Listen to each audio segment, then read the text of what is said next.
Wits University has announced the launch of a cutting-edge machine intelligence and neural discovery institute and research facility focusing on artificial intelligence. Professor Benjamin Rosman joins us for more on this. Prof. Rosman, thank you so much for your time. Really do appreciate it. When I hear the word neural, the first thing I think of is a lofty dream to plant chips into the brains of people, and that will become sort of like their second brain that makes them functional beyond the imagination of human comprehension.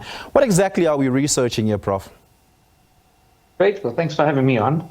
So, what our institute at Wits is about is trying to push the cutting edge of artificial intelligence. And that's really something everybody's excited about at the moment.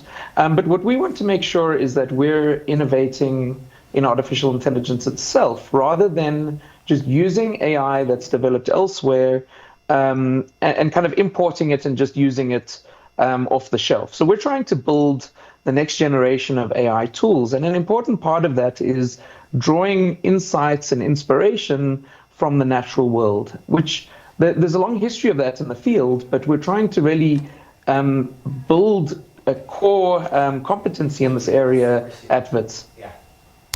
When you're saying trying to learn from the natural world, what does that look like practically? Hypothetically, the study of ants and how they come about in building some of their colonies and the structural integrity of that colony and the movement and diet and consumption, and perhaps the socialization of ants and what that teaches us about, I don't know, the structural integrity of architecture, new buildings, and perhaps human behavior.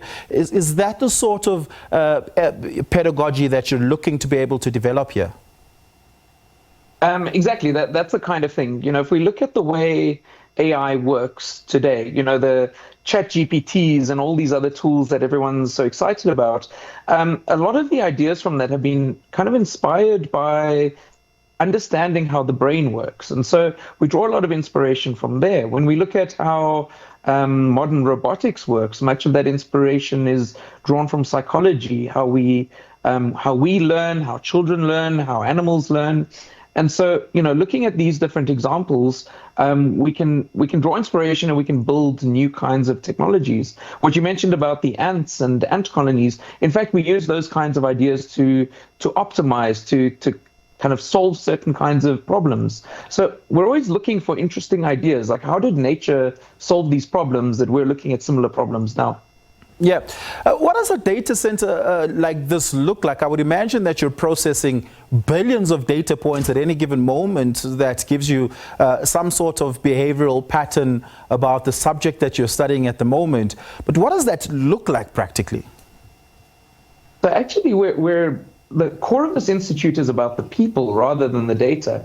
And we've pulled together a number of academics. We've got about 35 academics from across Wits that are now working together. And these range from people that are studying AI and computer science and electrical engineering. We've got people from that are looking at questions in the natural world. These include people in psychology, in neuroanatomy and neuroscience. We've got philosophers, we've got ethicists, we've got people that look at policy, we've got people that look at evolution. So really what this institute's about is bringing together all these skills to try and solve some really difficult problems and usher in a new era of AI that's really driven by our own scientists here in Africa. Would you say this is the most cross-discipline and multidiscipline research project that has ever been assembled in South Africa? I've certainly not seen something like this before. Yeah.